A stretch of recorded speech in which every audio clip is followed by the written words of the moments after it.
찾겠습니다. 요한계시록 2장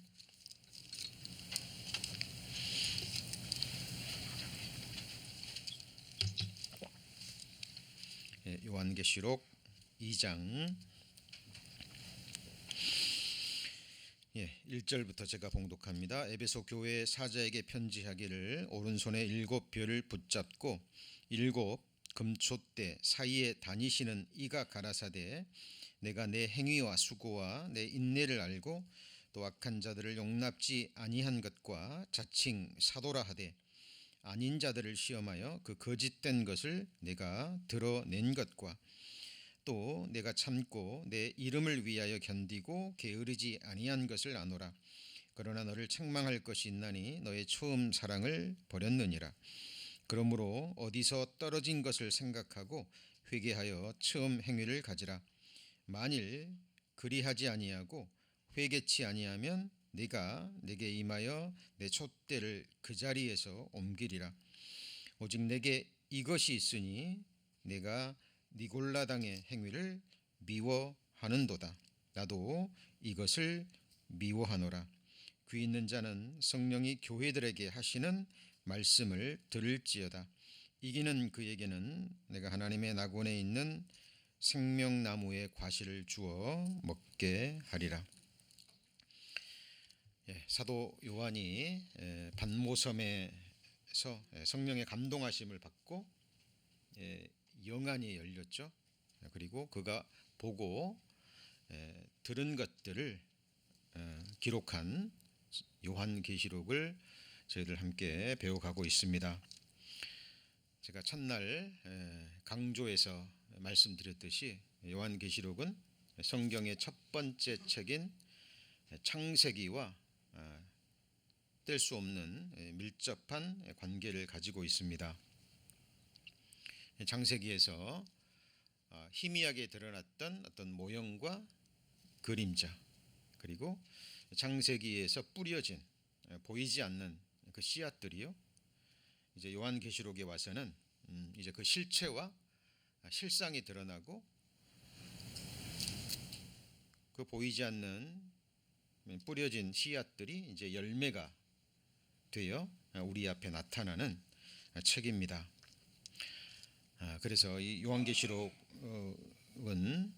모든 것의 결론, 하나님이 모든 인생들에게 주시는 결말의 책이라고 할 수 있습니다. 하나님께서 모든 인생들에게 주시는 결말은 곧 각 사람이 당하게 될 영원한 두 운명입니다. 성경을 통해서 또 하나님이 만드신 만물을 통해서 또 하나님이 주신 양심을 통해서 하나님을 찾고 만난 사람들이 있죠. 그래서 예수 그리스도의 십자가의 복음을 듣고 믿고 의롭다함을 받은 하나님의 자녀들, 하나님의 말씀과 성령으로 거듭난 하나님의 자녀들이 맞이하게 될 영원한 운명, 이것이 의인의 운명이죠. 그리고 끝까지 하나님을 찾지 않고 또 예수 그리스도와 예수 그리스도의 복음을 거절한 악인들이 맞이하게 될 그 악인의 영원한 운명이 또 기록되어 있죠. 그리고 의인이 거할 영원한 집, 또 악인이 거할 영원한 거처, 두 곳이 극명하게 드러납니다. 그리고 성경은 마무리가 되죠. 의인들은 하나님이 처음 창조에 속한 그 모든 재료들을 가지고 그 만물을 새롭게 하신다 그랬죠. 그렇죠? 우리의 부활의 몸도 그냥 우리와 관계없는 다른 것에서 우리의 몸을 만드는 게 아니에요. 그죠? 우리의 몸을 가지고 우리 몸을 이루는 백체, 모든 원소들을 다시 새롭게 해서 하늘에 속한 영광스러운, 강하고 아름답고 신령한, 다시는 늙지도 않고 아프지도 않고 상하지도 아니하는 아름다운 몸을 입히셔서 새하늘과 새 땅, 또 하나님이 직접 지으신 새 예루살렘 성에서 영원한 복된 삶을 살 것이 약속되어져 있습니다. 악인의 운명은 무엇인가요? 심판의 부활의 몸을 입고, 그렇죠?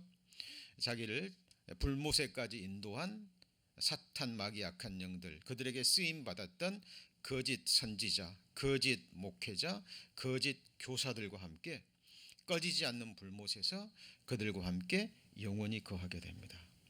자, 이것이 요한계시록 끝에 나온 성경의 결말에 해당되는 거예요. 사람들은 의식하건 의식하지 못하건 간에 요한계시록의 마지막에 기록된 그 마지막 결말을 향해서 나아가고 있는 것이 틀림없습니다. 그래서 제가 귀에 있을 때마다 강조 말씀드립니다. 하나님의 말씀은 그냥 관념으로만 들어서는 안 되죠. 그냥 지식으로 듣고 끝나서는 결국 안 됩니다. 이 성경에 기록된 모든 말씀이 이루어지는 무대는 우리 자신입니다. 우리의 마음과 우리의 삶과 우리가 두 발을 붙이고 있는 이 세상이 하나님의 말씀이 이루어지는 무대라는 사실 결코 잊어서는 안 되겠습니다. 그래서 오늘도 선포되는 말씀을 들으시는 가운데 우리 성도님들의 각 사람의 위치, 하나님이 보시는 나의 믿음, 그리고 오늘이라도 하나님이 내 영혼을 부르시면, 오늘이라도 주님이 오시면 나의 영원한 운명은 어떻게 되는가? 이 부분에 초점을 맞추시고 계속 말씀을 들으시기를 바랍니다. 우리 지난 시간까지는 요한계시록 2절까지 배웠죠. 자, 오늘은 3절부터 배우시겠습니다. 3절 보시면, 자, 또 내가 참고 내 이름을 위하여 견디고 게으르지 아니한 것을 아노라 그랬죠. 자, 하나님은 아십니다. 하나님은 창세 전부터, 영원 전부터 모든 것을 아시죠. 사람은 시간과 공간과 물질의 이 3차원의 세계에 갇혀 있잖아요. 그러나 하나님은 시공을 초월하신 분이죠. 영원 전에 모든 사람의 모든 것을 다 아시고 보십니다. 우리 성도님들이 신앙생활 하는 동안에 우리가 하나님께 보여드렸던 믿음의 행위, 그리고 하나님의 영광을 위해서 주님 피로 사신 몸된 교회를 위해서 했던 수고와 헌신을 하나님은 다 아십니다. 자, 그리고 참고 내 이름을 위하여 견디고 그랬잖아요. 그죠? 여러분, 참고 견딘다라는 것, 우리 거듭난 이후 정상적인 신앙생활을 해보신 분들은 무슨 말인지 다 아실 것입니다. 구원받으신 이후에 변화된 것이 많이 있으시죠? 돌아보시면 분명 그런 부분이 있을 겁니다. 옛날이라면 어떤 상황이 주어지면 그냥 한바탕 했을 텐데, 그죠? 자기도 모르게 그 옛날 기질이 나오지 않고 참고 견딘 그런 경험이 있으시죠? 네, 분명히 있으실 겁니다. 자, 그것이 구원받은 이후에 변화된 우리의 모습 중에 하나입니다. 여러분, 우리나라 초대교회 그 유명한 부흥사 김익두 목사 들어보셨죠? 그 북한 지방의 유명한 깡패였다고 합니다. 근데 그가 복음을 듣고 구원을 받은 거예요. 그리고 이 복음을 전할 기회를 갖기 위해서 일부러 부고장을 냈다 그러죠. 거짓으로. 김익두가 죽었다고. 그리고 장례식장까지 빌리고, 그래서 많은 사람들이 그 장례식장에 왔다 그럽니다. 그 깡패 김익두가 죽었어? 잘 죽었네. 그리고 호기심에서라도 초대장을 받고 장례식에 갔는데 그 김익두 목사가 나온 거예요. 깜짝 놀랐겠죠. 그리고 거기 자리에서 복음을 전했다고 합니다. 당신이 알고 있던 옛날의 김익두는 십자가에서 죽었습니다. 그리고 일일이 자기가 괴롭힌 해를 끼쳤던 그 사람들에게 사죄를 했다고 합니다. 그러나 우리가 경험으로 알고 있듯이 거듭났다 그래도 옛 죄성과 기질이 다 사라진 건 아니죠. 그죠? 그래서 어떤 참지 못하고 그 옛날 기질이 나오려고 할 때마다 스스로에게 그렇게 말씀을 선포했다 그래요. 너는 죽었잖아. 십자가에서 이미 죽었잖아. 그리고 정말 어떤 사람이 자기를 힘들게 했을 때 이제 폭발하기 직전이 되면 그 사람한테 가서 조용히 그렇게 얘기했다 그럽니다. 옛날에 김익두가 십자가에 죽었다는 사실에 대해서 감사하십시오. 안 죽었다면요. 예. 자, 조용히 그렇게 얘기를 했다고 합니다. 어쨌든 구원을 받게 되면 우리 안에 나타나는 변화 중에 하나가 자기 자신에게는, 그리고 진리의 부분, 특히 복음에 있어서는 굉장히 엄격하게 됩니다. 그런데 어떤 타인에 대해서 그것이 뭐 진리에 관계된 것이 아니라 우리의 기질과 성품과 인간의 연약함과 허물에서 나오는 그런 모습들이 있죠. 그런 부분들은 굉장히 온유한 모습으로 대하게 됩니다. 지금 에베소 교회 성도들에게 하나님이 지금 예수님이 칭찬하시는 모습 중에 하나가 뭐예요? 참고 내 이름을 위해서 견디고 그랬죠. 이게 무슨 말이냐면, 거듭나면 그리스도인이라는 칭호가 붙습니다. 그죠? 영적인 신분이 변화되잖아요. 그래서 내가 하는 말, 내가 하는 행동, 내가 하는 삶의 모든 부분들이 바로 그리스도와 연관이 돼요. 그리스도인들이 두려운 것은 바로 그겁니다. 그죠? 그래서 참고 예수의 이름을 위해서 뭐 하는 거죠? 견디는 겁니다. 그죠? 그리고 우리가 서로에게 그런 모습을 볼 때 하나님께 너무 감사하잖아요. 그렇죠? 자, 하나님 예수님은 다 하십니다. 그리고 칭찬하시는 내용이에요. 그래서 시편 119편 32절에도 보면 주께서 내 마음을 넓히시오면 내가 계명의 길로 달려가리이다. 고린도후서에도 보답하는 양으로 너의 뭘 넓히라 그랬죠? 마음을 넓히라. 그죠? 모세의 마음은 200만 명을 품고 갔죠. 그죠? 하나님은 욥의 마음을 바다처럼 만들기 위해서 그 극한 고난들을 허락하신 겁니다. 그죠? 네, 그래서 우리 성도님들 신앙생활 하시면서 그 모습을 발견하실 수 있어야 됩니다. 하나님이 내 마음을 뭐 하시는 거예요? 넓히시는 것. 그리고 예수님의 이름을 위해서 참고 견디고. 그죠?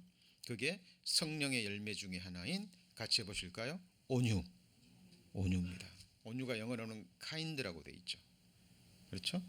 네, 그래서 그것이 예수님의 칭찬의 대상이 되는 겁니다. 그리고 그 다음에 보시면, 여기까지는 이제 칭찬하신 거잖아요. 근데 4절에 보시면 그가 그러나 너를 책망할 것이 있나니 너의 뭘 버렸죠? 처음 사랑을 버렸느니라. 라고 성경은 이야기를 합니다. 처음 사랑과 처음 행위가 나오죠. 거기 보시면 처음 사랑이 나오고 5절에는 처음 행위가 나오죠. 우리 성도님들 처음으로 십자가의 사랑을 깨닫고 영원한 속죄의 복음이죠. 예수님이 나의 모든 죄, 과거, 현재, 미래 호리도 남김없이 예수님께 담당시키시고 피 흘려서 내 죄를 다 갚아주시고 기억지도 아니하신다라는 말씀을 듣고 거듭났을 때 하나님의 사랑, 예수님의 사랑 깨달으셨죠. 그렇죠? 도대체 내가 무엇이길래, 그렇죠? 먼지와도 같은, 티끌과도 같은, 벌레와 구더기와 같은 나를 위해서 주님이 죽기까지 나를 사랑하셔서 구원해 주셨을까? 구원받는 순간 중심에서 올라오는 그 거짓없는 첫사랑입니다. 그걸 처음 사랑이라고 얘기해요. 그리고 그 사랑에서 나오는 행위, 그 사랑이 동기가 되는 순전한 행위를 성경에서는 처음 행위라고 얘기합니다. 그런데 이걸 오해하시면 안 됩니다. 이것이 완전한 사랑이 아니죠. 하나님이 받으시는 순전한 사랑의 시작점입니다. 그런데 에베소 교회 성도들은 그 첫사랑을 잃어버렸다고 얘기를 해요. 제가 몇 주 전에 얘기했듯이 이해는 갑니다. 왜냐하면 너무나 많은 이단적인 사상들, 거짓 교사들, 거짓 사도들, 거짓 선지자들이 일어나서 진리를 공격했기 때문에 굉장히 민감해져 있겠죠. 그죠? 그래서 어떤 진리의 부분, 예수 그리스도를 대적하고 성령을 대적하는 부분에서는 엄격해야 됩니다. 그 부분을 놓쳐버리면 교회의 존재 가치는 잊어버리는 거예요. 그러나 그 선을 넘어서 인간의 부족함에서 나오는, 허물에서 나오는, 예를 들면 이제 막 거듭난 그리스도인들은 믿음이 어리죠. 이제 젖을 먹어야 될 영적인 어린아이인데 그 어린아이에게 장성한 자의 모습을 기대해서는 안 되죠. 그렇죠? 그래서 어떤 인간의 기질에서 나오는 믿음의 부족에서 나오는 허물들은 사랑으로 용납하고 그 허물들은 덮고 가야 됩니다. 그런데 그런 부분들이 에베소 교회는 없었다라는 거죠. 그렇죠? 그래서 처음 사랑, 처음 행위, 이것을 회복하라고 예수님은 지금 경고하고 있는 거예요. 그리고 이것을 회개하라고 얘기하죠. 자, 예수님이 회개하라 하고 말씀하신 거기에는 아직 기회가 있는 겁니다. 그렇죠?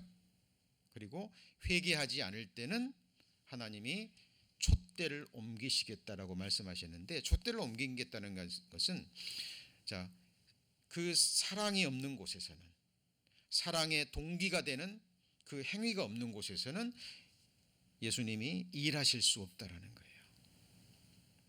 결국 우리가 전하는 것은 예수님의 사랑의 복음이죠. 그렇죠? 예, 그래서 그 처음 사랑과 처음 행위를 예수님께서 강조하고 계시는 겁니다.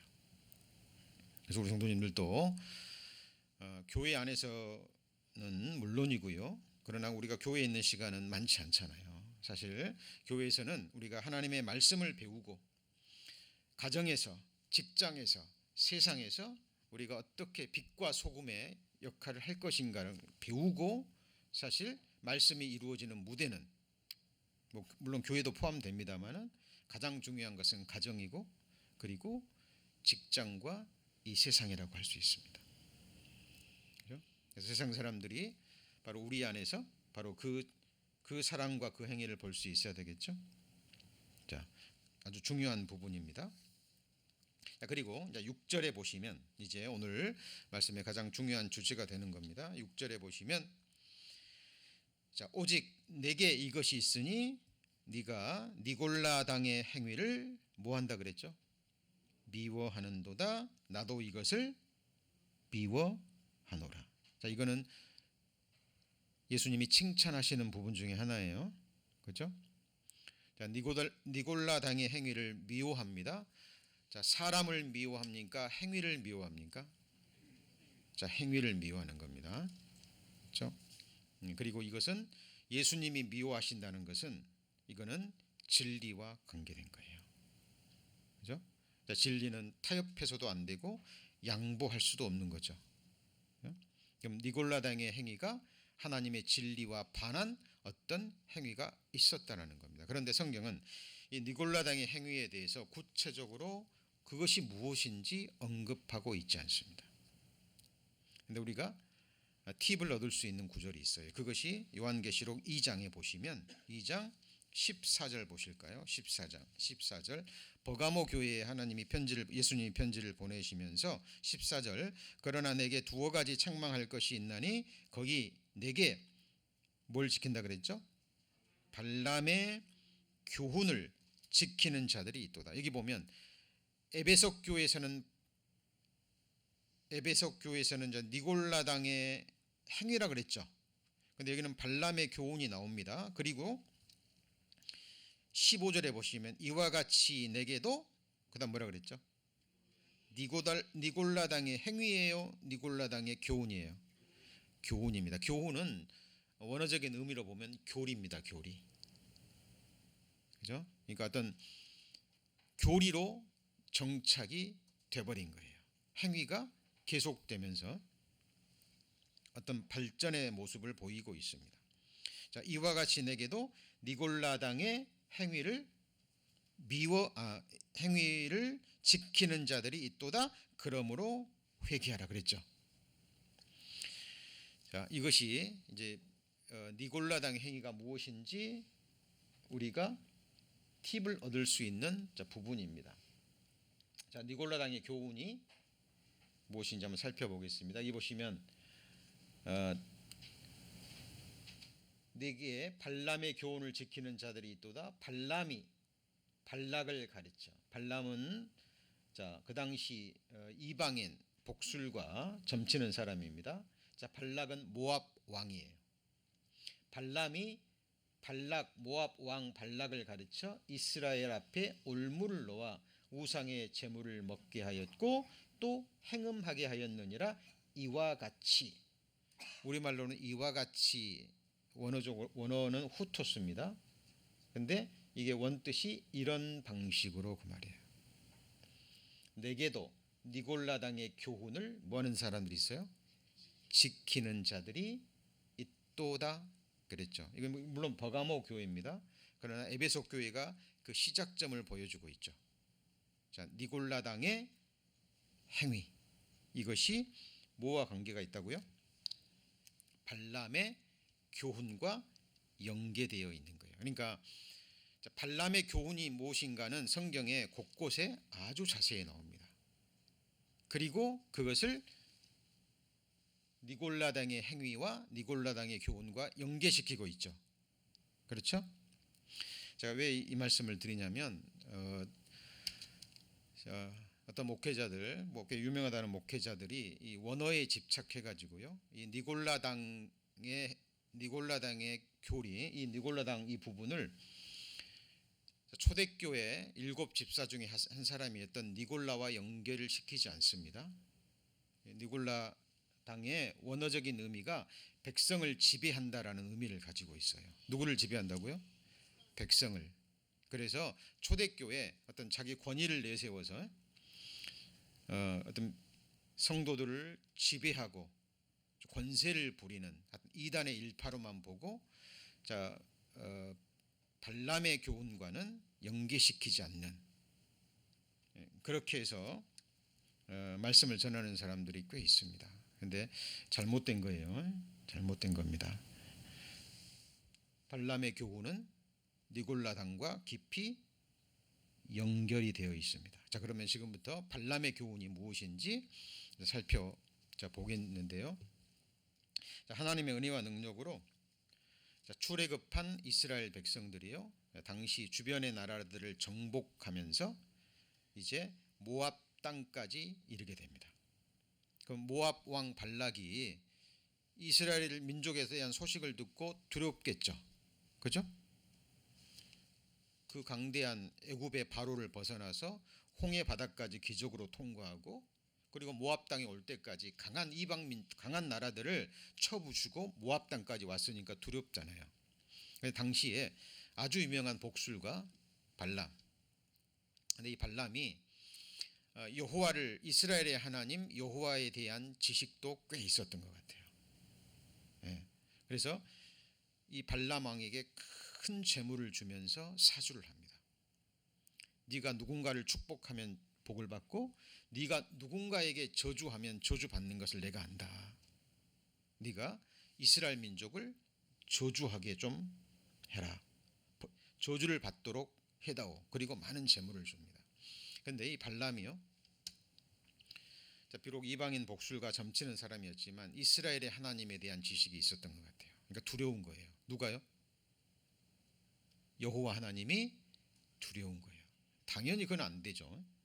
안 되는 일입니다. 그런데 재물이 두려워서 내가 여호와께 어떻게 할 것인지 물어보겠다. 그 자체부터가 잘못된 거죠. 중심에 서는 것이 잘못된 것을 아는데 재물이 욕심이 나서, 그 과정이 이제 민수기에 자세히 나와 있습니다. 제가 오늘 기도하기 전에 암송한 말씀, 민수기서 23장 13절, 하나님은 인생이 아니시니 시건치 아니하시고 인자가 아니시니 후회가 없으시도다. 어찌 그 말씀하신 바를 행치 않으시며 하신 말씀을 실행치 않으시라. 이 말씀이 누구 입술에서 나왔어요? 이 발람의 입술에서 나온 거예요. 그죠? 하나님이 두려워서 나중에는 계속 재물이 탐욕이 나니까 그죠? 하나님이 가라 그러잖아요. 가라. 근데 가라 그러는데 누가 발람을 막아요? 나귀가. 그죠? 발람이 늘 타고 다니던 나귀가 사람의 말을 합니다.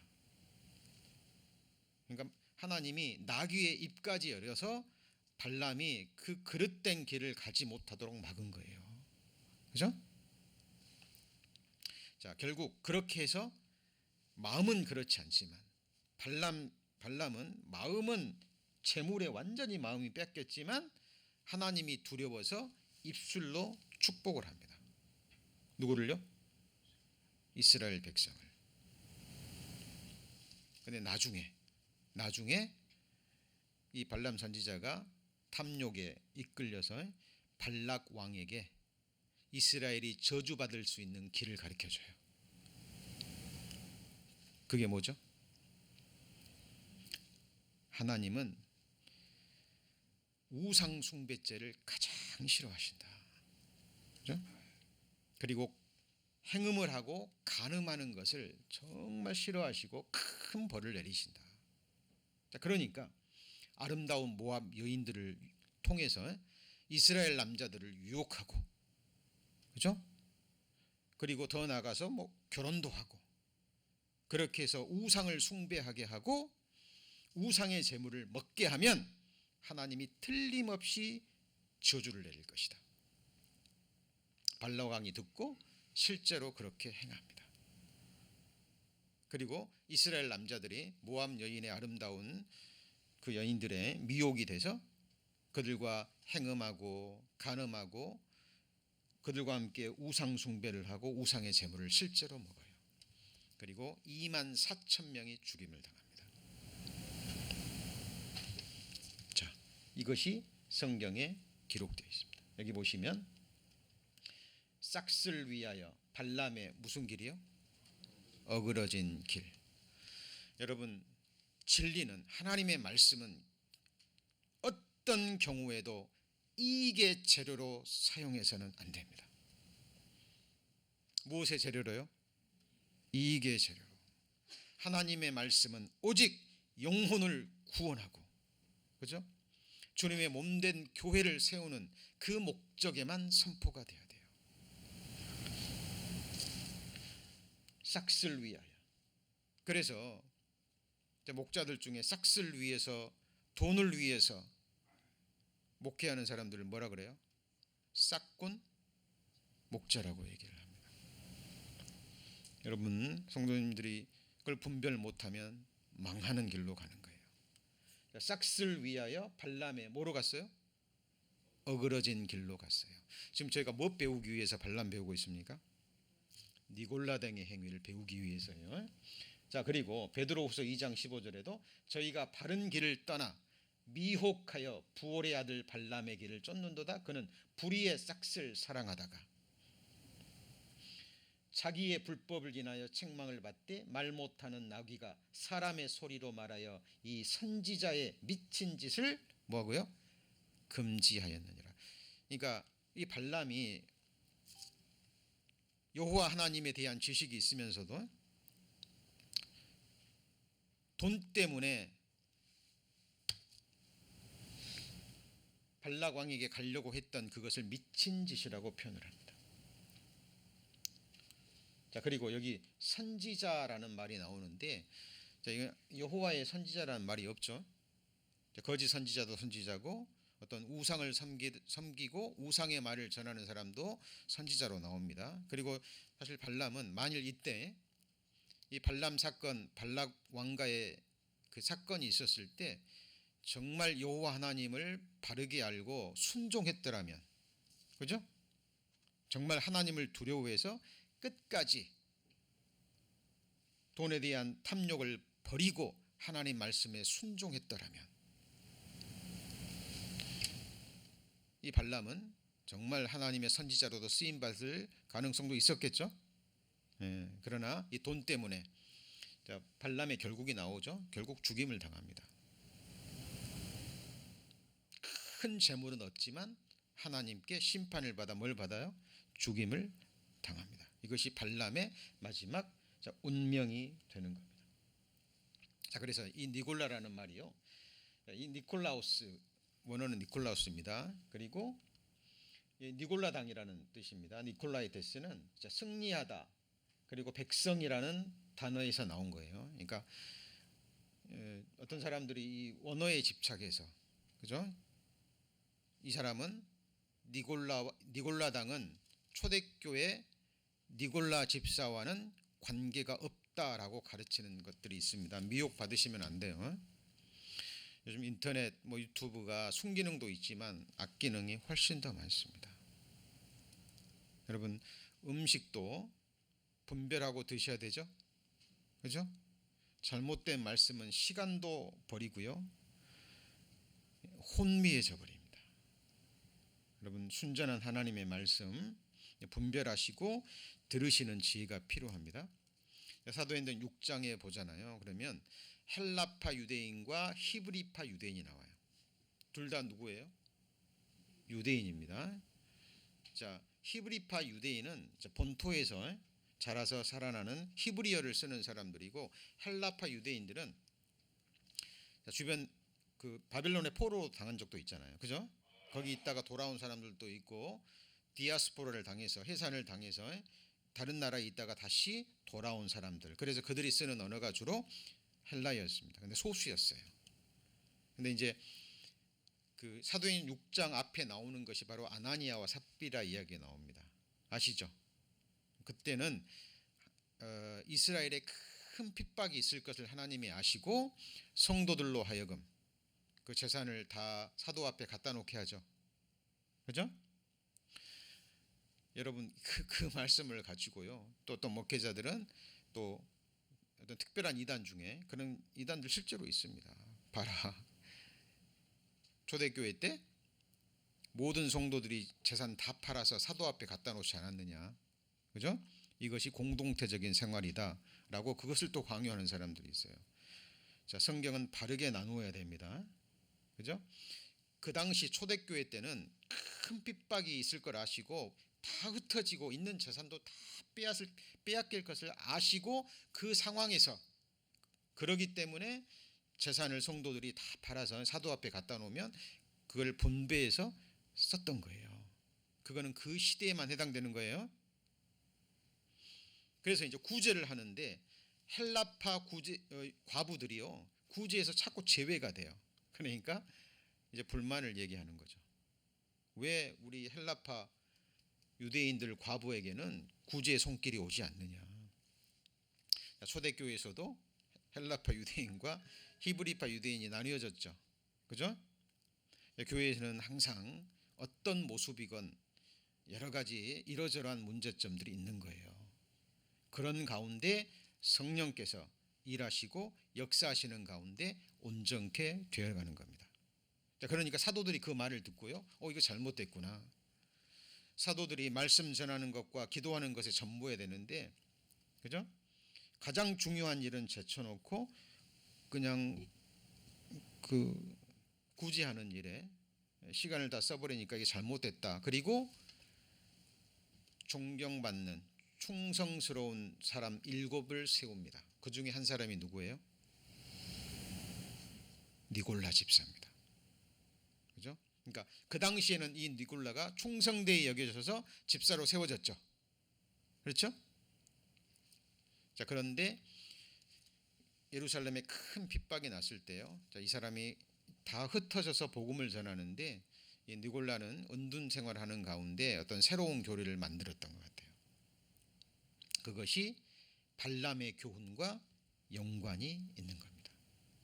자, 그래서 이레네우스라는 130년에서 202년까지 살았던 초대교회 로마의 영토 갈리아 지방, 지금의 프랑스 리옹의 주교입니다. 이 사람도 순교를 당했다고 합니다. 초대교회 신학 사상을 구축한 교부입니다. 초대교회와 굉장히 가까운 인물이죠. 그죠? 교회사에 나오는 아주 중요한 인물입니다. 그런데 그가 Against Heresies, Heresies는 이단이라는 의미입니다. Against Heresies라는 책에 니골라당에 대해서 이렇게 얘기합니다. 초대교회 초대 예루살렘 교회를 섬기도록 선택된 집사 중에 한 명인 안디옥의 니골라를 따르는 사자들이며 참 기독교 교리를 흔들어 놓은 무리이며 뭐하며 살았다고요? 방종 중에 살았다. 여러분, 우리가 교회사를 공부해야 되는 이유 중에 하나입니다. 성경에 기록되지 않은 것들에 대한 어떤 보충 설명을 해줄 수 있는 그것들이 이런 기록된 교회사에 나오는 인물과 그들의 저서를 통해서 우리는 발견할 수 있습니다. 자, 지금 초대교회 이 니골라 당에 대해서 가장 잘 아는 가까운 시기에 쓴 교회사에서 인정받는 교부가 쓴 이 책에 이 내용이 나옵니다. 그러면 니골라 당의 행위, 발람의 교훈과 관계 있어요, 없어요? 있죠? 있죠? 이 사람만 있는 게 아니죠. 자, 히폴리투스라는 이 날짜까지 나온 거는 이때 순교를 당했기 때문이에요. 2세기 초대교회 신학자 순교자입니다. 자, Reputation of Heresies라는 그의 책에서 니골라와 그의 교리, 니골라는 사람이 무엇을 먹을 것인지 또는 어떻게 살아야 하는지에는 무관심한 자이며 그의 삶이 그가 만든 교리에 분명하게 드러나 있다. 자, 이게 무슨 말일까요? 자, 분명히 말씀하셨죠. 먹든지 마시든지 무엇을 하든지 그것을 누구를 위해 하라고요? 하나님의 영광을 위해서 하는 겁니다. 이것이 우리 구원받은 그리스도인들의 삶의 기준이에요. 그렇죠? 자, 먹든지 마시든지입니다. 그렇죠? 근데 여기 뭐라 그랬어요? 무엇을 먹을 것인지 또 어떻게 살아야 하는지에는 무관심한 자이며 그의 삶이 그가 만든 교리에 분명하게 드러나 있다. 그러니까 자기도 방종하게 살았고, 그러니까 아마 그 당시에 유행했던 영지주의의 영향을 받았던 것 같아요. 영은 선한 거지만 육은 악한 것이다. 그렇죠? 그래서 육의 행위는 영에게 영향을 주지 않는다. 그럴듯한 것 같지만 이제 계속 말씀을 들어보시면 알겠지만 성경의 교리와 완전히 반환행입니다. 이 교리가 유행을 탔던 거예요. 많은 사람들의 호응을 얻었던 겁니다. 특히 과거에 구원받기 전에 호화로운 생활을 했던 지도층의 사람들, 사치스러운 생활을 하고 쾌락에 이 세상 즐거움에 자기 삶을 맡겼던, 그죠? 날마다 비파와 소고를 준비하고 날마다 파티를 열고 포도주와 독주를 예비했던 그 사람들의 입맛에 딱 맞았던 거예요. 구원받은 건 좋은데 절제하고, 그러죠?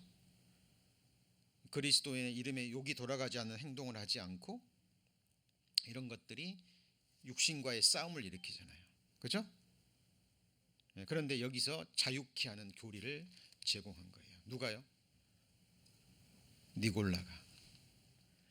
클레멘트도 자기 충동의 부끄러움을 모르는 염소 새끼처럼 쾌락의 자신들을 내던져 버린 자들이라고 그의 책에 기록합니다. 자, 그러면 여러 가지 것들을 봤을 때 어때요? 니골라당의 행위는 누구와 관계 있어요? 발람의 교훈과 관계 있는 거예요. 자, 빅토리누스는 요한계시록의 최초의 주석가입니다. 니골라의 이름 아래 사역한 누구죠? 목회자들이었다. 그들은 스스로 이단을 형성하고 세상과 육신과 타협하고 우상에게 제사를 하고 그 제물을 먹었다라고 기록합니다. 그러니까 이 니골라당의 행위는 발람의 교훈과 연관이 있는 거예요. 그러니까 구원 받았으니까 됐지 않냐. 원래 육은 악한 거야. 그죠? 목마르면 마시고 배고프면 먹어야 되듯이 육신의 소욕이 올라오면 그거를 채우는 것은 당연한 거야. 여러분, 사람은 영과 혼과 육으로 이루어져 있지만 이것을 분리할 수는 없어요. 아시죠? 우리 성경이 증거하는 하나님은 성삼위 하나님이시죠. 성부, 성자, 성령, 각 위격이 다른 하나님이시지만 이 세 분을 띄어놓을 수 없죠. 한 분이죠. 사람의 영과 혼은 중요하지만 육은 악한 거야. 이렇게 해버리면 성경과 다른 겁니다. 사람은 전인적인 존재예요. 영과 혼과 육이 다 중요합니다. 그러나 더 중요한 건 뭐예요? 영혼입니다. 그죠? 그리고 육은 영혼의 어떤 표현이라고 보시면 돼요. 성경에 육은 구원받은 그리스도인은 육까지도 거룩하다라고 얘기합니다. 근데 지금 니골라당은 뭐예요? 육은 악한 거고 영과는 관계없어. 그러니까 육신의 소욕에 맡겨도, 그죠? 우리가 받은 구원과도 상관없고 전혀 상관없어. 육인데. 이 교리가 굉장한 인기를 얻었습니다. 그리고 이 니골라당의 교리가 고린도 교회에 아주 많은 영향을 줍니다. 무슨 교회예요? 고린도 교회. 그래서 고린도 교회가 음행죄가 많았던 교회가 고린도 교회입니다. 자, 그러면 오늘 소식지 한번 보시죠. 소식지에 제가 거기 정리 좀 해놨죠.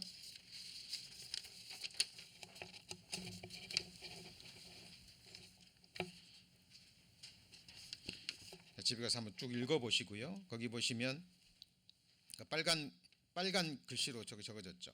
발람의 교훈은 세상의 재물과 권세 그리고 세상이 주는 모든 즐거움과 쾌락과 유익을 위해서 죄를 범하고 세상과 타협하게 하여 그것을 용인하는 모든 교훈들을 가르칩니다. 근데 지금은 이 마지막 시대는요, 이게 여러 가지 모양으로 또 나뉘어져요. 네, 우리는 이 교리에 주의하셔야 됩니다. 자, 여기 한번 보시죠. 사도행전 20장 30절에 또한 너희 중에도 제자들을 끌어 자기를 쫓게 하려고 무슨 말을요? 어그러진 말을 하는 사람들이 일어날 줄을 내가 아노니. 자, 보세요. 지금 12사도와 예수님의 참된 제자들이 전하는 말씀과 니골라 당에서 전하는 말씀이 같아요, 달라요? 다르죠. 예수님이 니골라 당의 행위를 사랑해요, 미워해요? 미워한 거예요. 그죠? 잘못된 거라니까요. 그런데 사도들과 다른 어떤 어그러진 말을 하게 되면 그 사람들의 말이 좋아서 그 사람들을 쫓는 사람들을 통해서 이 사람들에게 권세가 주어집니다. 뭐가 주어져요? 권세. 왜? 이 주장을 하는 사람들 아래 모이니까 이 사람들이 그 사람들의 지배자가 되는 거예요. 그죠? 그래서 실제로 그들을 지배하고 그들 위에 권세를 부리는 자들이 되어버리는 겁니다. 이런 모습이 그들에게 나타났기 때문에 아까 말한 지금 말씀을 잘못 전하는 사람들은 니골라당은 니골라라는 집사와는 관계없어. 원어적인 뜻만 그냥 거기에 집중해서 니골라당은 니골라 집사와는 관계없고 그냥 어떤 어그러진 말을 해서 자기 성도들을 위해 군림하려 했던 사람들, 이 권위주의자들을 가리킨다, 이렇게 가르칩니다. 그 내용적으로 면으로 틀린 말은 아니지만 본질에서 벗어난 거예요. 그죠? 우리 성도님들 분별하셔야 됩니다. 그래서 니골라당의 행위 하면 뭘 생각해야 돼요? 발람의 교훈, 이거 생각해야 됩니다. 자, 그리고 우리가 다 하나님의 아들을 믿는 것과 아는 일이 하나가 되어 온전한 사람을 이루어서 그리스도의 장성한 분량이 충만한 데까지 이르리니 이는 우리가 이제부터 어린아이가 되지 아니하여 사람의 뭐예요? 괴술과 간사한 유혹에 빠져 모든 교훈에 뭐예요? 풍조에 밀려 요동치 않게 하려 함이라. 초대교회도 이런 일이 있었습니다. 모든 교훈의 풍조. 그러니까 성경에 기록되지 않은, 그죠? 진정한 그리스도인들, 하나님이 세운 말씀 전하는 자들 전하지 않은 다른 복음, 다른 말, 이런 것들을 전해서 새롭잖아요. 그러니까 사람들이 구원받은 이후에 들으신 말씀 돌아보십시오. 사도 바울이 그랬죠. 내가 늘 같은 말을 너에게 하는 것이 너희에게는 안전하고 내게는 수고로움이 없다고. 사도 바울이 항상 무슨 말을 했어요? 같이 해보시죠. 같은 말. 구원받은 이후에 지금까지 우리가 여러 모양 여러 주제 그리고 성경 곳곳의 말씀을 배워갑니다마는 결국 예수 그리스도의 같은 말씀이에요. 그러니까 이 말씀은 영의 양식과 같기 때문에 우리가 계속 같은 말, 같은 음식만 먹으면 좀 질리는 부분도 있잖아요. 예? 그래서 사람들이 별식을 찾으면 그걸 맛있게 먹는 거예요.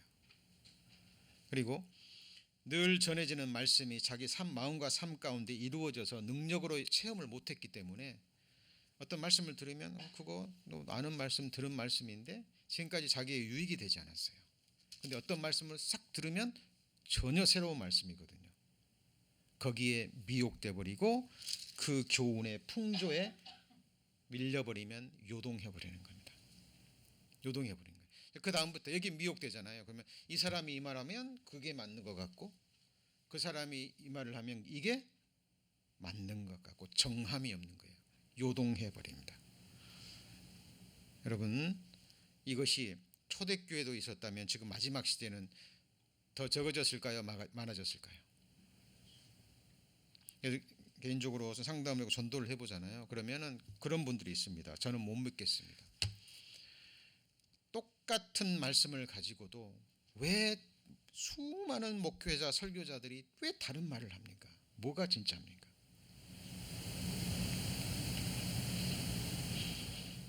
여러분, 요즘 명품들이 있죠. 명품, 그죠? 명품에는 반드시 뭐가 있어요? 짝퉁이 있죠. 그죠? 명품에는 반드시 짝퉁이 나와요. 그러나 진품이 있습니까? 없습니까? 있는 거예요. 여러분, 그것을 기록된 말씀을 통해서 분별하셔야 됩니다. 자, 이 당시 니골라라는 집사는 초대교회 때 아주 충성스러워서 집사까지 뽑혔습니다. 그런데 환난 가운데, 극한 환난과 핍박 가운데 어떤 유혹을 받았던 것 같아요. 그리고 어떤 자신만의 교리를 내세워서 그것을 추종하는 무리들로부터, 그죠? 권세를 받고 힘을 누렸던, 그래서 당을 이루었던 사람들입니다. 그 아래, 그 이름 아래 많은 사람들이 모여서 힘을 가지고 교회에 상당한 영향력을 끼쳤던 것 같아요. 자, 그러면 성경에서 말하는 그리스도인의 육체, 정말 니골라당에서 말하는 것처럼 육은 악한 것이고 무익하기만 한가? 성경이 정말 그렇게 말하는가?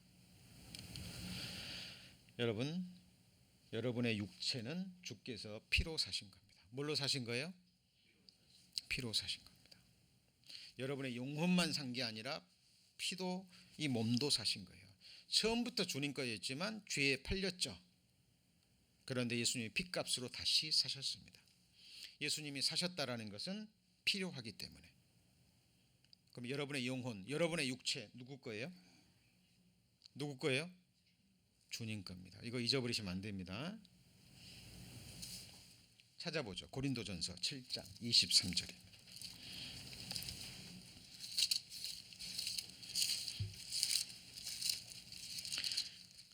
왜 예수님이 니골라당의 행위를 미워하셨는지 이제 이 말씀이 아멘이 되시면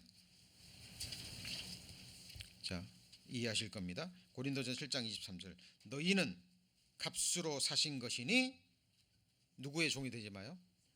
사람들의 종이 되지 말라. 여러분, 신앙생활 하시면서 이거 마음에 새기셔야 됩니다. 우리는 주의 종이지 사람들의 종이 아닙니다. 목회자도 똑같이 형제요 주의 종이에요. 그러면 사실 뭐 성직자와 이 평신도를 나누는 것도 성경에 마땅치 않습니다. 하나님 세운 질서는 있어요. 복음을 전하기 위해서. 그죠? 그러나 주님이 인도하시는 모든 양들이고 제자들이고 종들입니다. 예수님 말씀대로 서로가 자원해서 사랑으로 종 노릇하는 거지 우리는 사람들의 종이 아니에요. 여러분 신앙생활 하실 때 반드시 잊으시면 안 됩니다. 그리고 주를 위한 겁니다. 고린도전서 6장 13절. 고린도전서 6장 13절.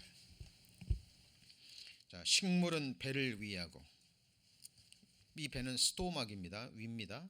식물은 배를 위하고, 배는 뭐를 위하죠?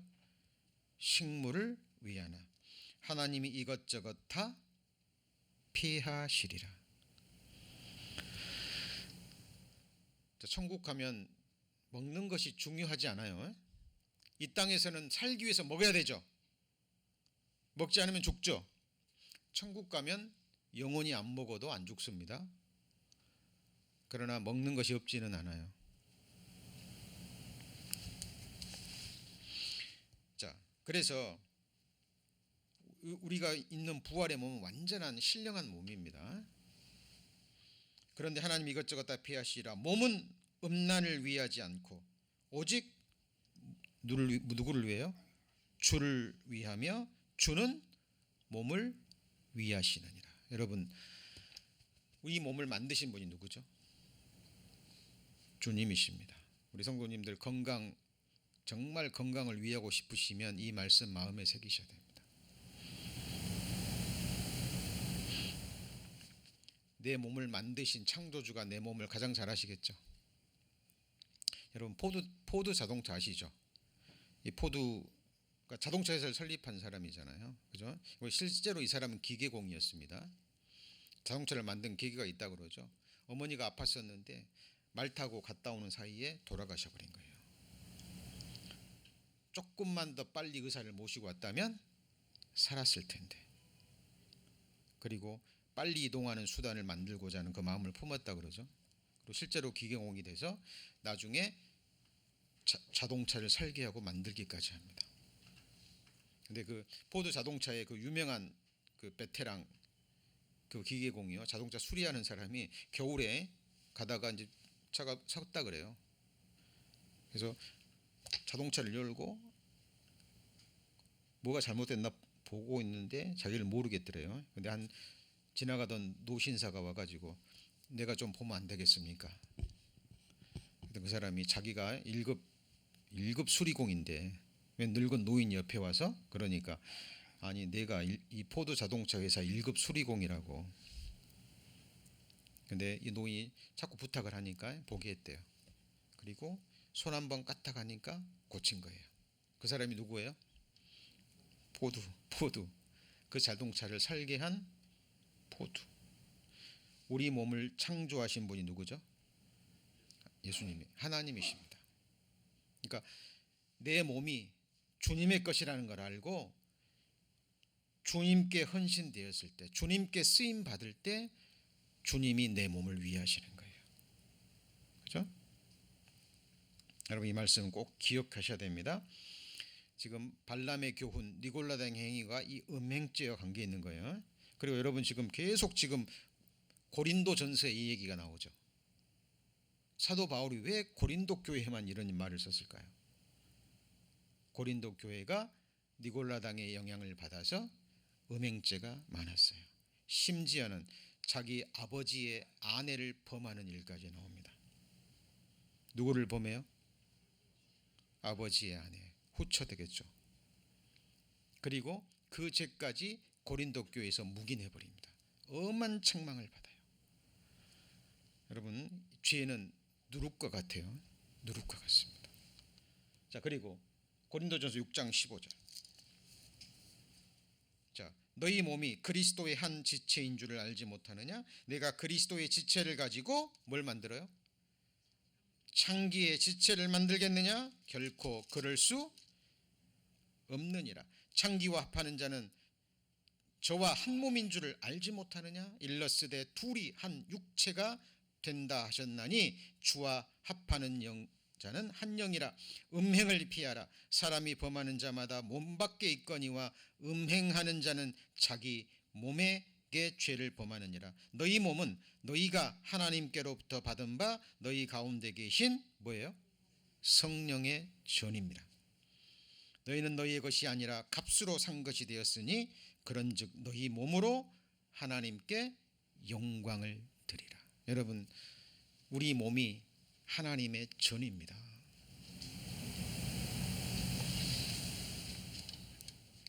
육은 그래서 거룩해야 되는 거예요. 우리가 음행을 피해야 되는 이유입니다. 이 세상 쾌락에, 세상 즐거움에, 그죠? 세상 독주에 우리의 몸을 맡겨서는 안 될 이유가 여기 있는 거예요. 우리 건강을 위함입니다. 이 세상에 좀 잘 먹고 잘 사고 편하게 살기 위해서. 그게 아니라 같이 해보시죠. 하나님의 영광을 위해서. 물론 하나님의 특별한 섭리 속에 사도 바울과 같이 너무나 많은 은혜를 받은 사람들은 하나님 일부러 병을 주시기도 해요. 그러죠? 그러나 일반적인 경우에 하나님은 내 영혼이 잘된 것 같이 네가 범사에 강건하고 잘되기를 원하노라. 그죠? 먼저 영혼이 잘되고 그 나머지 모든 것도 하나님이 강건하고 잘되기를 원하십니다. 그리고 방금 말씀드렸죠. 주의 성전입니다. 거처죠. 자, 그리고 주께 드려진 산 제물입니다. 로마서 12장 1절입니다. 로마서 12장 1절.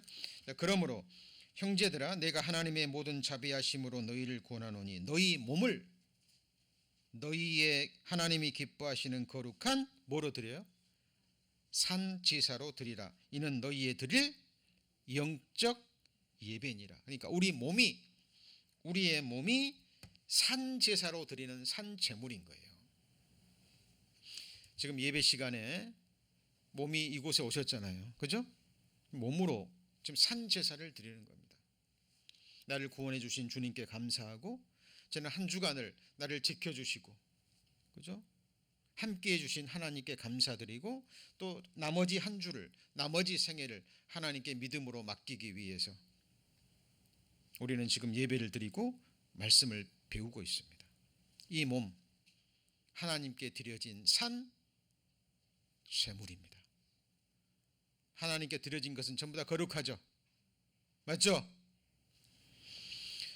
자, 그럴 때 그런 마음으로 이 세상에 우리가 살아갈 때 하나님이 이 몸을 고린도전서 15장에 나온 것처럼 하늘에 속한 신령하고 강하고 아름답고, 그죠? 다시는 아프지도 않고 상하지도 않고 시공을 초월해서 순간 이동을 할 수 있는, 인간들은 감히 상상할 수 없는 예수 그리스도의 부활의 몸을 입게 하시는 거예요. 여러분, 이것이 헛된 희망사항이 아니라 하나님이 약속하신 산 소망입니다. 여러분, 몸이 아파 보신 분들 알잖아요. 그죠? 정말 몸이 아파서 극한 고통을 느껴보신 분들은 요한계시록의 새하늘과 새 땅에서 우리가 삶을 살 때 다시는 아픈 것도 없고, 이 말이 얼마나 위로가 되는지 몰라요. 머리만 조금 아파도, 배앓이만 조금 해도, 그죠? 이 몸에 조그만 상처가 나서 이 통증이 있어도 쓰리고 아프고 힘들잖아요. 하나님이 그런 병들과 아픔을 통해서요, 다시는 아픔이 없는, 상함이 없는 그 나라와 완전한 부활의 몸을 꿈꾸게 하십니다. 여러분의 백체를 보세요. 정말 신비합니다. 이 몸의 재료가 뭐예요? 흙입니다. 어떻게 알죠? 땅 속에 묻히면 뭐가 돼요?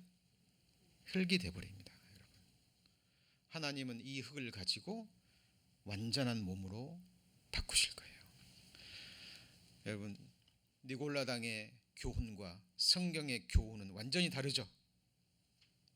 그래서 여러분의 몸을 결코 함부로 해서는 안 돼요. 혹사시켜도 안 되고, 그죠? 게으름에 방조해서도 안 되고, 헛된 하나님이 허락하시지 않는 죄악된 쾌락에 여러분의 몸을 맡겨서도 안 되는 거예요. 그죠? 자, 그리고 죽게 드려진 의의 병기입니다. 로마서 6장 13절.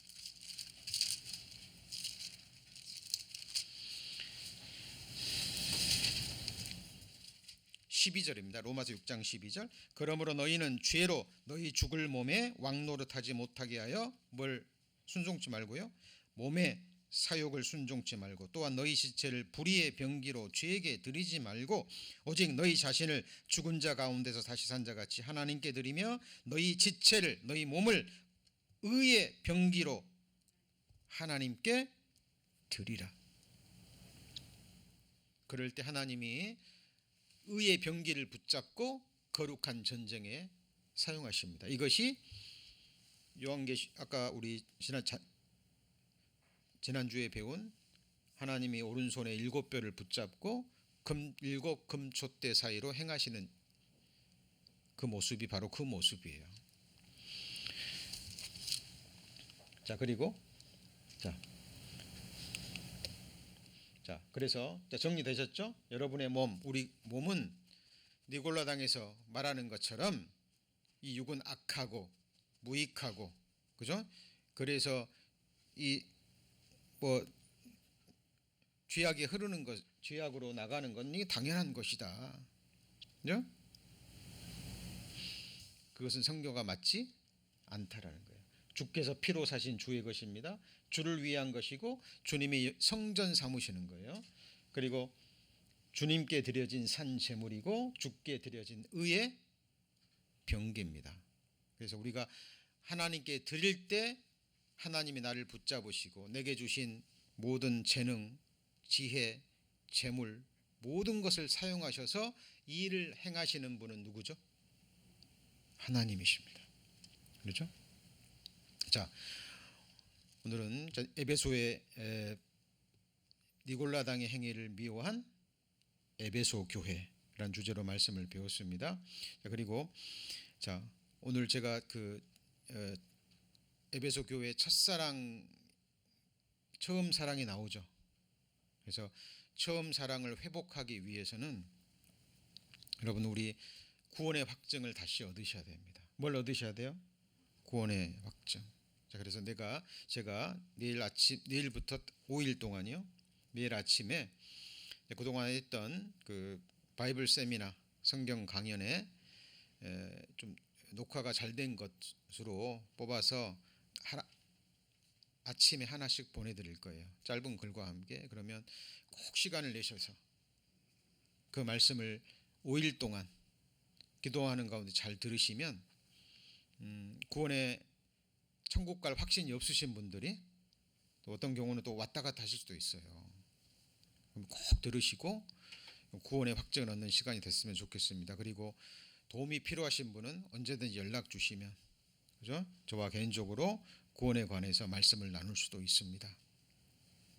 자, 재밌는 드라마, 시리즈는 막 한두 시간짜리 막 열 몇 개도 보고 그러시죠? 예, 여러분의 구원과 관계된 겁니다.